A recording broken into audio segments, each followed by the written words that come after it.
ఆయన నేచర్కు ఆయన దీనికి వ్యతిరేకంగా కూడా పోయి ఎన్నో అంచుకొని ఈ మారు పూర్తిగా సర్వేలపైన ఇతరత్ర వాటిపైన ఆధారపడి టికెట్లు ఫిక్స్ చేశారు. సహజంగానే టికెట్ రాని వాడికి కొంత కోపము తాపం ఉంటుంది. 10 ఏళ్ళ సర్వీస్ ఉన్నటువంటి వాడు 10 సంవత్సరాలు చంద్రబాబు నాయుడు చెప్పినట్టుగానో లేకపోతే పవన్ కళ్యాణ్ గారు చెప్పినట్టుగానో నడుచుకునేటువంటి వాళ్ళు ఉంటారు. వస్తుందని ఇంతవరకు ఆశ పెట్టుకుంటారు. ఇవాళ ఈ పొత్తుల వలన కొందరు ఆశలు తగ్గించుకోక తప్పలేదు. వాళ్ళు తగ్గక తప్పలేదు తెలుసు. అప్పుడే నిన్నటికి ఈరోజు కూడా టెన్షన్ తగ్గింది. నిన్న ఉన్నంత టెన్షన్ ఇవ్వాలి స్లోగా ఇది వస్తూ ఉంది. దానితోడు చంద్రబాబు నాయుడు గారు కూడా వీళ్ళందరినీ పిలిపించుకొని మాట్లాడి ఏదో చేస్తున్నారు. మా లాంటి వాళ్ళు ఎవరు ఉంటే మేము కూడా మాట్లాడడానికి ప్రయత్నం చేస్తున్నాం. కాబట్టి ఈ టెన్షన్ అనేది ఇట్ విల్ నాట్ కంటిన్యూ. ఎలక్షన్ల వరకు ఉంటుందని అనుకోవటం లేదు.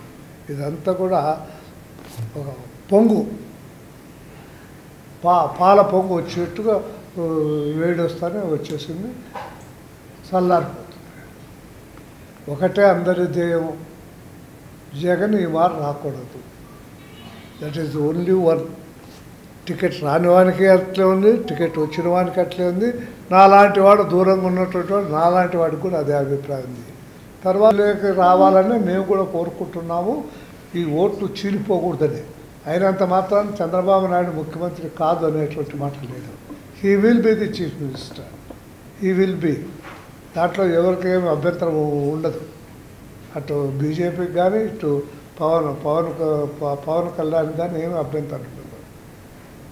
ఈయన స్వార్థం తగ్గించుకోవాలి. ఈయన తన వాళ్ళని కొంత తగ్గించుకొని చేసి మొత్తం మీద ఆ స్థానాన్ని అతనికే దక్కుతుంది నా గాఢమైనటువంటి అభిప్రాయం.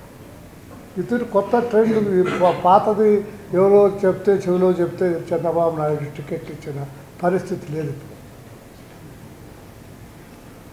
యాక్చువల్ ఫ్యాక్ట్స్ ఫీల్డ్ పోయి ఎవరైతే సరిపోతారో ఎవరైతే సరిపోరో అనేటువంటి చూసి ఇచ్చారు. అందువల్ల కొంతమందికి బాధగా ఉంది, కొన్ని సీట్ల విషయాల్లో బాధగా ఉంది. ఆ బాధను ఆయనకు బాధ ఉంది. అయినా ఏమి చేయలేక తనకు అత్యంత ఆప్తులైనటువంటి వాళ్ళు అయినా కూడా కొంతమందికి సీట్లు డినై చేశారు, ఇవ్వలేదు.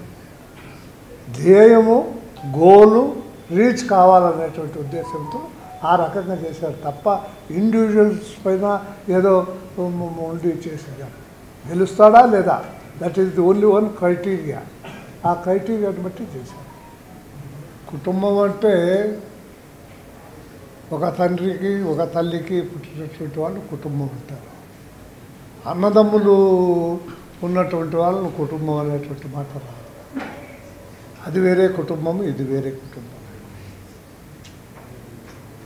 కాబట్టి మరి ఆయన ఏ రకంగా తీసుకుంటాడో, మా వాడిని గురించి ఏం రిపోర్ట్స్ పోయాయో, ఏం అభిప్రాయం ఉందో నాకైతే తెలియదు.